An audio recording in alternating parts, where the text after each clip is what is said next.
The war had ended months ago, but the sound of metal still haunted the nights.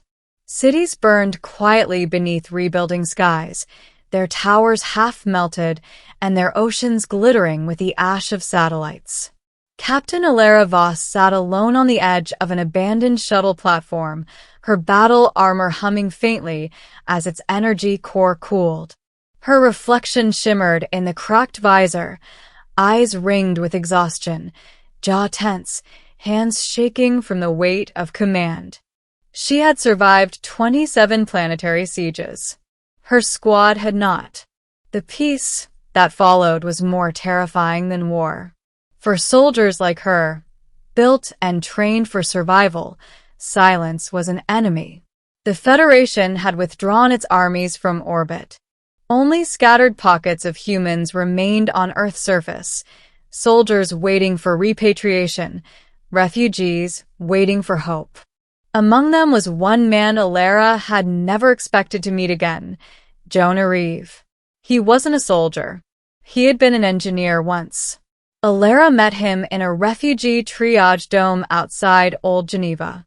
He was repairing a water filtration unit with the same calm precision she remembered from the war's earliest years. When she'd walked in, armor reflecting the blue emergency lights, Jonah had simply said, "Still carrying the world on your shoulders, Captain?" She almost smiled. Almost. They shared a quiet meal that night, ration bars and recycled air. She didn't tell him that she hadn't taken off her armor in 3 years. The following nights blurred together, gray dawns, long silences, quiet repairs. Jonah would rebuild the machines, and she would guard the perimeter. She told herself she stayed to protect him, but the truth was simpler. He made her forget the noise. He spoke little, but listened fully. When he fixed the broken filtration unit, he spoke about rebuilding Earth, not as it was, but as it could be. His optimism was infuriating and disarming at once. One evening, under the pale glow of artificial skylights, Jonah found her staring out over the ruins. "You ever take that thing off?" he asked. She stiffened. "It keeps me alive." "It's keeping you from living." She turned to leave, but his voice followed her. "Alara, the war's over. You don't have to fight anymore." But for her, the war was her. She slept inside that armor, breathed through its filters, felt safer within its carbon shell than she ever did in her own skin. Weeks passed. The dome filled with new refugees, wounded, displaced, lost. Alara patrolled each night, shielding them from rogue drones still roaming from the orbital wars. But her armor's power core began to degrade, flickering with each sunrise. One night, during a drone breach, Jonah found her collapsed near the southern gate. Sparks hissed from her chest plate, systems failing. He dragged her into the dome, ignoring her protests. The armor's locking sequence was failing, sealing tighter instead of releasing. "You'll suffocate if I don't open this," he warned. "You touch it, You'll die," he interrupted softly. Her breathing was ragged now, her visor fogging.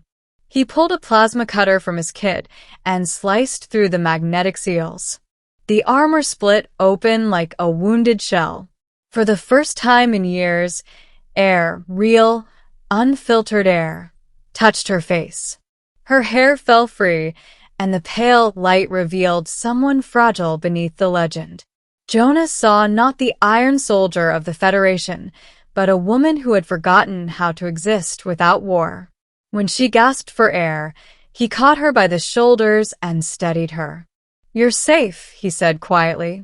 Her eyes glistened. "You shouldn't have seen me like this." "Like what?" "Weak." Jonah looked at her for a long moment. Then gently, almost reverently, he said, "You look human." In the weeks that followed, Alara didn't put the armor back on. Not entirely. She left the torso plate off, wore only the exoskeleton when she patrolled. She said it was for mobility. But deep down, she knew the truth. She wanted him to see her as something more than a soldier. They began rebuilding together. The filtration unit became a working water plant. The dome's lights stabilized. They started mapping out areas to cultivate crops. For the first time in her adult life, Alara dreamed of something beyond orders. Still, she feared the silence between them. Every night, when the generators hummed low and the survivors slept, she would sit beside Jonah and listen to him describe his plans for rebuilding Earth's sky networks, how one day, the stars would no longer belong only to soldiers.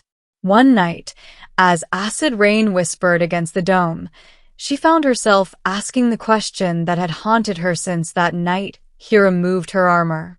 Jonah, if I took all this off, the armor, the rank, the history, would you still stay? He looked at her, eyes reflecting the dim emergency light. Then he smiled, the kind that reached his eyes and made the world seem briefly unbroken. Yes. That single word rewrote her entire world. Days turned to months. The refugee dome became a settlement. People started calling it Haven 3.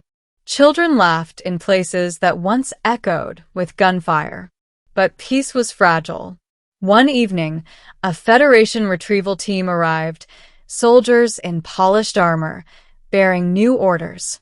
They came for her. Captain Voss, the lieutenant said, "Command requires your return. Reinstatement protocol." Her old insignia gleamed on the datapad they offered. They promised reinstatement, security, honor. Jonah watched from the crowd as she stood silent. She wanted to refuse. But the Federation didn't take refusals kindly. That night, she found Jonah by the water plant. His hands were stained with grease. His face was calm, but his voice trembled. "You're leaving." "If I don't, they'll shut Haven down." Then what was all this for? Alara had no answer. She turned away, but he caught her wrist. "You taught us how to survive, Alara. Now you need to learn how to stay."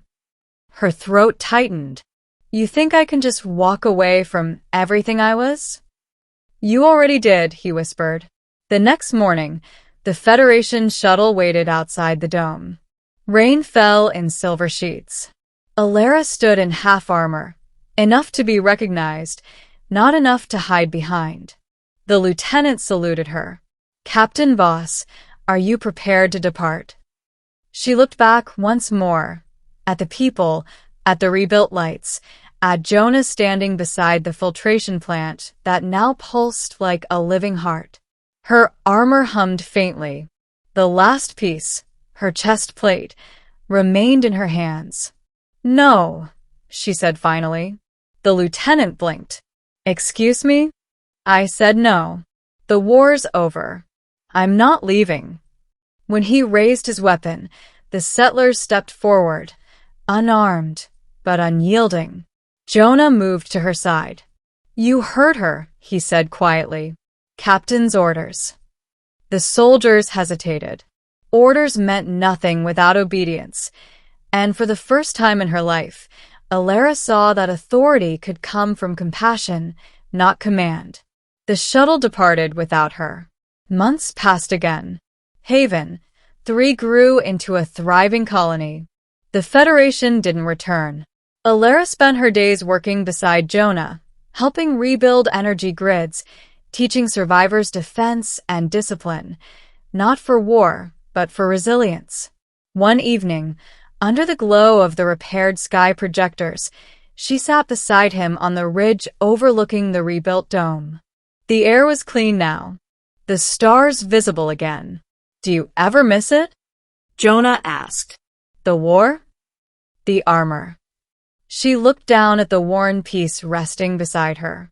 "Sometimes," she admitted, "it made me feel untouchable. And now,